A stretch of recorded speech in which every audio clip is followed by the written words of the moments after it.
Hello everyone, स्वागत छ तपाईहरुलाई आजको यो जियोडेसीको फर्स्ट क्लासमा। यो जियोडेसी भनेको के हो है, यसको बारेमा हामी डिपली चर्चा गर्नेछौँ यहाँ। सो हेरौँ है। जियोडेसी जियोडेसी भनेको एस्ट्रोनोमीको एउटा यस्तो खाले ब्रान्च हो जसमा चाहिँ हामीले के को बारेमा स्टडी गर्छौँ भन्दा अर्थको सेप साइज एन्ड रोटेसन्सहरू कसरी हुन्छ त नि, यसको बारेमा स्टडी गर्छौँ है त। सेप साइज र रोटेसन्स कसरी हुन्छ अर्थको, त्यसको बारेमा हामी कहाँ पढ्छौँ भन्दा यो जियोडेसीमा पढ्छौँ। ओके ल, त्यसको साथसाथमै के पढ्छौँ भन्दा अर्थभित्र कसरी जियोडाइनामिकल फेनोमेननहरू भइरहेको छ त नि,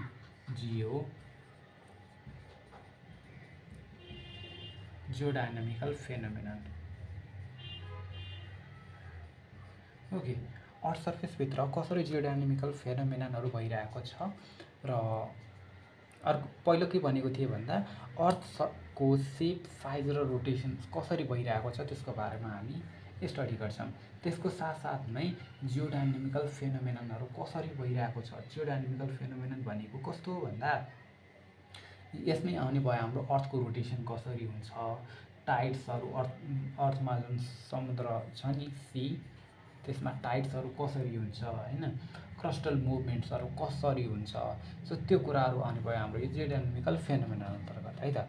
सो अर्थको सेप साइज र रोटेसन्सहरूको बारेमा स्टडी गर्ने, जियोडाइनामिकल फेनोमेननको बारेमा स्टडी गर्ने है।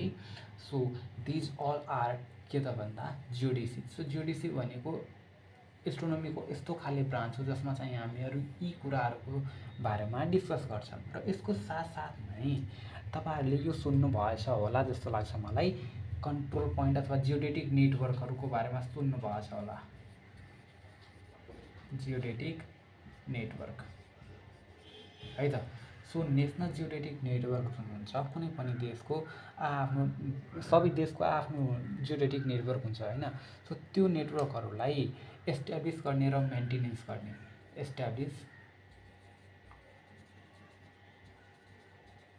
एस्टाब्लिस एन्ड मेन्टेनेन्स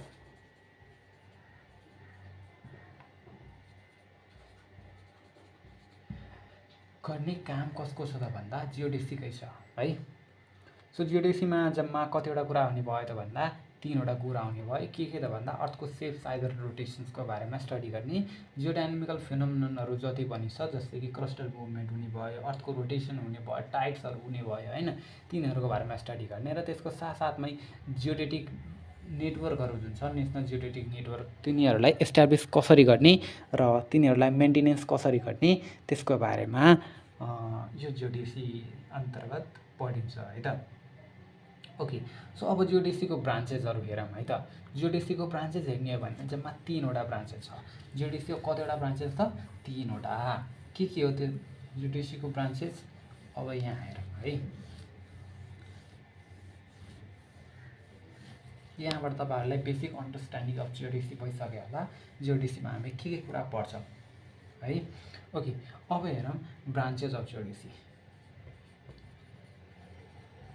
ब्रान्चेस हेर्ने हो भने जम्मा कतिवटा ब्रान्चेस छ भन्दा तीनवटा ब्रान्चेस। एउटा छ जियोमेट्रिकल जियोडेसी। फर्स्ट छ हाम्रो जियोमेट्रिकल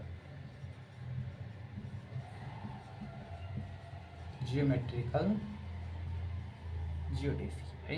जियोमेट्रिकल जियोडेसीमा के गरिन्छ भन्दा कुनै पनि पोइन्टको प्रिसाइज लोकेसन डिटरमाइन गरिन्छ है। Earth surface, suppose this is our earth surface. यो अर्थ सर्फेसमा कुनै एउटा पोइन्ट छ पी। अब यो पोइन्ट पी को प्रिसाइज लोकेसन डिटरमाइन गर्नका लागि हामी जियोडेसीको युज गर्छौँ। कुन जियोडेसीको? जियोमेट्रिकल जियोडेसीको युज गर्छौँ है। ओके, अर्को हुन्छ सेटेलाइट जियोडेसी। म यसलाई इरेज गर्छु पहिला।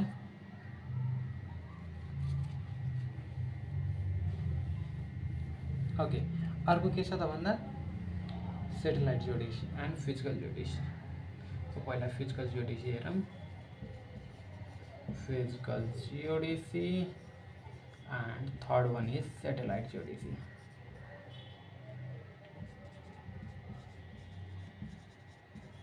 है त।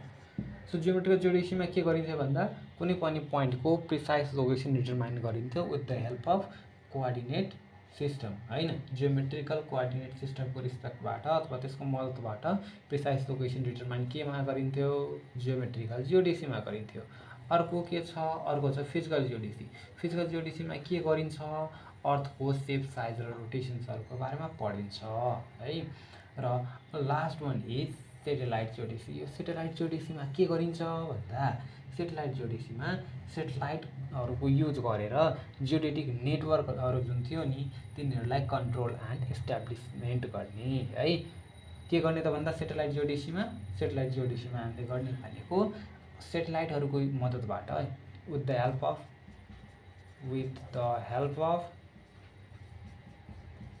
सेटेलाइटको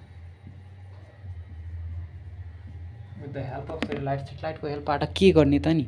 सो सेटेलाइटको हेल्पबाट देखिरहेको छ नि, with the help of perfect, with the help of satellite के गर्ने।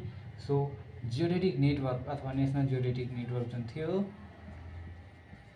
नेसनल जियोडेटिक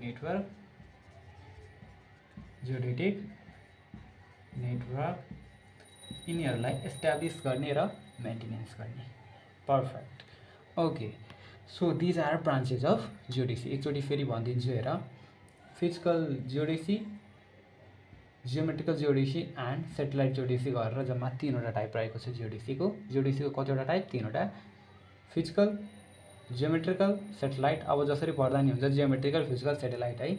जियोमेट्रिकल जियोडेसीमा के गरिन्छ भन्दा कुनै पनि पोइन्टको प्रिसाइज लोकेसन के को मद्दतबाट निकालिन्थ्यो, कोअर्डिनेट रेफरेन्स सिस्टम हैन, जियोमेट्रिकल कोअर्डिनेट रेफरेन्स सिस्टमको रिस्पेक्टबाट जियोमेट्रिकल जियोडेसीमा प्रिसाइज लोकेसन डिटरमाइन गरिन्थ्यो अर्थ सर्फेसमा कुनै पनि पोइन्टको। अर्को हुन्छ फिजिकल जियोडेसी। फिजिकल जियोडेसीमा के गरिन्छ, अर्थको सेप साइजहरूको बारेमा स्टडी गरिन्छ। Last one is satellite geodesy. Satellite जियोडेसीमा के गरिन्छ यहाँ लेखेकै छ हेर। सेटेलाइट जियोडेसीमा के गरिन्छ, with the help of satellite national geodetic नेटवर्कहरू जुन छ तिनीहरूलाई कन्ट्रोल र अथवा इस्टाब्लिसमेन्ट गर्ने र मेन्टेनेन्स गर्ने भनौँ न है। सो यही कुराहरू भनेको थिएँ। सो होप बुझ्नुभएको होला जस्तो लाग्छ मलाई। त्यस्तो गाह्रो छैन क्या, जियोडेसी लास्ट इजी छ क्या, लास्टै इजी छ। कति रमाइलो भइरहेछ मलाई पढ्नमा यो जियोडेसी। अब तपाईँहरूलाई कस्तो लागिरहेछ मलाई थाहा छैन, तर मलाई त लास्ट रमाइलो लागिरहेछ क्या। ओके, सो अब अलिकति फङ्सन्स हेरौँ न त। फङ्सन अफ जियोडेसी भर्खर कुरा गरेको थिएँ, 3वटा ब्रान्चेस अन्तर्गतमै डिस्कस गरेको थिएँ सबै कुराहरू। फेरि गरौँ न त के भएर। ओके, सो यो फङ्सन अफ जियोडेसी कहाँ युज गरिन्छ अथवा कसरी युज गरिन्छ। सो यहाँ हेरौँ पहिला यसको फङ्सन अथवा कसरी युज गर्ने, कहाँ गर्ने होइन। सो कहाँ गर्ने त भनिसकेँ होइन, अब कसरी गर्ने होइन। सो त्यो हेरौँ।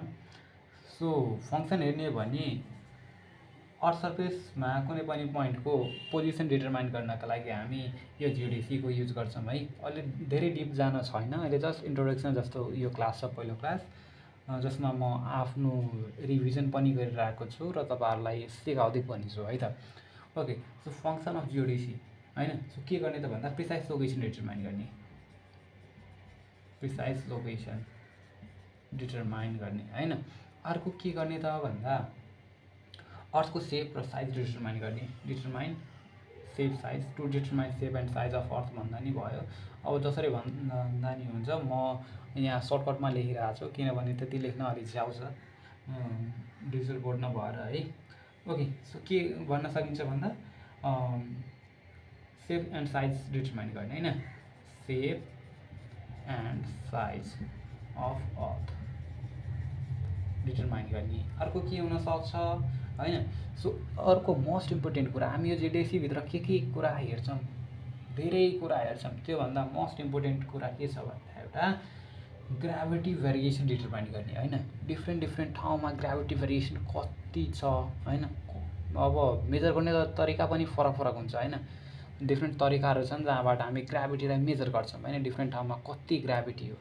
सो त्यो ग्राभिटीहरू जुन छ नि, डिफ्रेन्ट ठाउँमा भएको ग्राभिटी, तिनीहरूको भेरिएसन कति हो त नि, भेरिएसन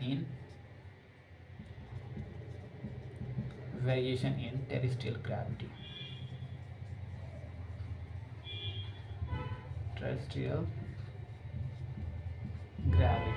अब तपाईँहरूले सायद इन्टरस्टेलर मुभी हेर्नुभएको छ होला, त्यसमा एउटा लास्ट इन्ट्रेस्टिङ फेनोमेननको बारेमा डिस्क्राइब गरेको छ, ग्राभिटी एनोमालिजको बारेमा है।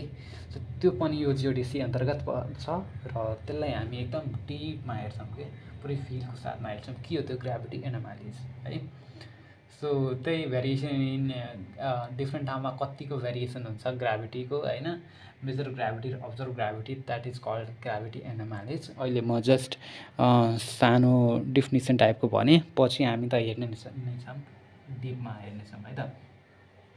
Okay, so variation interstellar gravity determine गर्ने र अर्को के हुन्छ त भन्दा, यदि हामी जियोडेसी भनेकै के छ त भन्दा प्रिसाइज लोकेसन डिटर्माइन गर्नको लागि, प्रिसाइज पोजिसन डिटर्माइन गर्नको लागि, प्रिसाइज मेजरमेन्ट गर्नको लागि। सो तपाईँहरूले पढ्नु भएको छ होला जियोडेटिक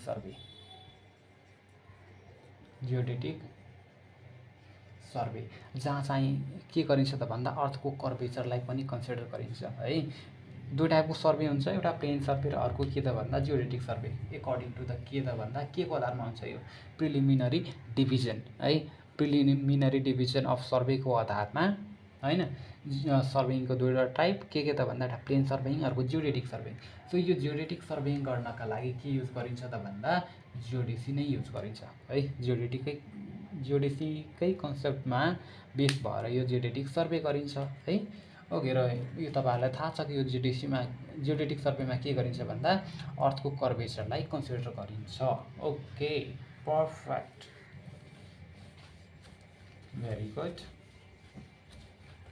यहाँसम्म क्लियर छ होला।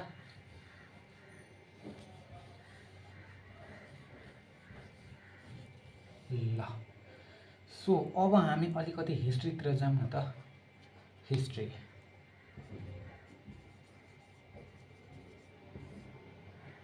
ओके, सो यो हिस्ट्री हेर्ने हो भने है त।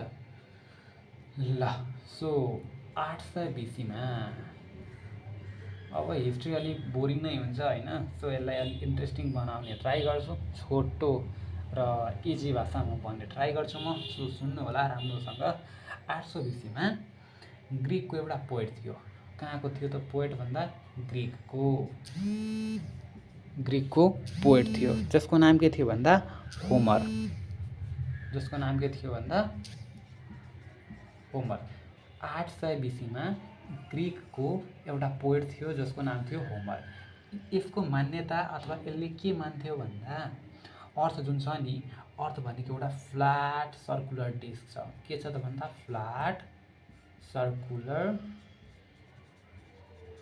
डिस्क छ है त। अर्थ भनेको के छ भन्दा फ्ल्याट सर्कुलर डिस्क छ। यो कसको मान्यता थियो भन्दा 800 BC-मा ग्रिकको पोएट को त नि होमर है। ग्रिकको पोएट होमरको मान्यता थियो 800 BC-मा कि अर्थ भनेको फ्ल्याट सर्कुलर डिस्क छ र यसको एराउन्डमा के छ त भन्दा समुद्र छ, ओसियन छ होइन, जसलाई के भन्छ त भन्दा ओसिनस भन्छ है। के भन्छ त भन्दा ओसिनस भन्छ।